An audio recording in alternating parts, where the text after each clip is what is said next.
Hi, I have a new rough draft. This one came from being in Esther's violin lesson on Saturday. Esther's violin has a sounding board. So when her bow grips the strings near the sounding board, which lives inside, the vibration of the string caused by her horsehair bow bounce off the sounding board and around inside the violin. I never knew the violin had a sounding board inside. I thought it was hollow. The idea of a sounding board struck me as so important that if it isn't inside, if it falls down, the violin sounds muted, dull. What is the sounding board inside of me? I wondered. When do my ideas, my thoughts, my phrases sing? When does what I hear in my head, what I feel in my heart, bounce off a rhythm of their own and speak, even as I sit silently writing as fast as my hand can keep up? Even now, the truth that I can write, see, feel, throw caution to the wind, and scrape my bow along my strings to know something new about myself is so moving to me, so exquisite by nature. It's not about capturing sound, light, memories. It's about setting them singing. What I believe that even now I live among people who don't understand the necessity of the creative process for humanity. But why should that surprise me? The same people don't pause to listen to the birds, talking, chattering, perhaps in the most sophisticated rhythms, phrases, and tones. Someone said, "You have so much time to yourself," as if I were stealing it from someone, somewhere else. That's not time to myself, I wanted to say. That's me working on my playsical, my book, or my songs, whatever's demanded of me currently. And I further wanted to say, that's not even me. That's an artist working. And in those hours, I'm part of a monastic cult of humans, connected since humans have existed.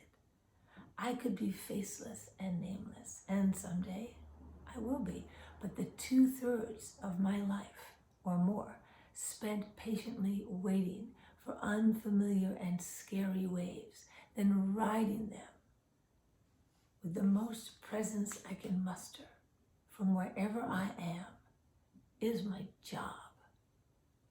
And the thing about an artist is we are everything and nothing but our work. But the truth of it is, it's not external. It's all about developing the internal aspects of your unique instrument, and the sounding board cannot be outside of us. I think that's why children are so natural as artists. And I'm not sure there is a formula for developing a child's natural internal instrument, because art is something of a mystery. And it seems to be that the more tampering, the worse it is for the artist and the work. Not to say that discipline isn't a huge part of the work.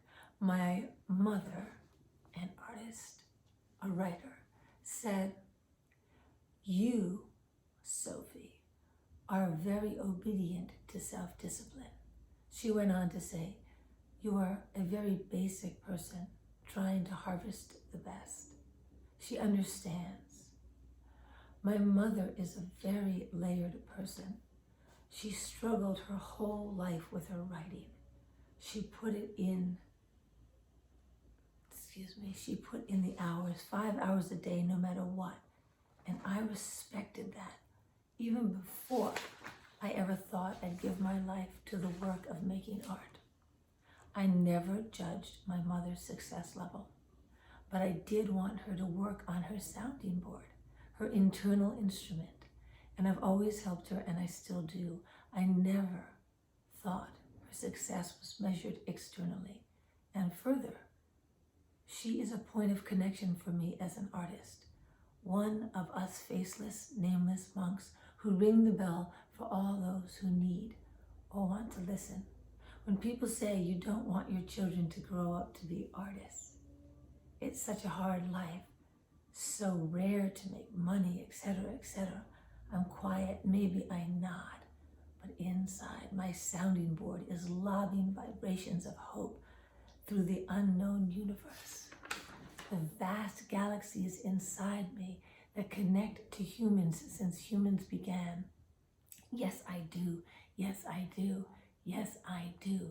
And let them see me sit here in quiet for hours a day so they know how worlds are created, how soundboards are grown inside, how instruments are made to be played. Thank you for listening.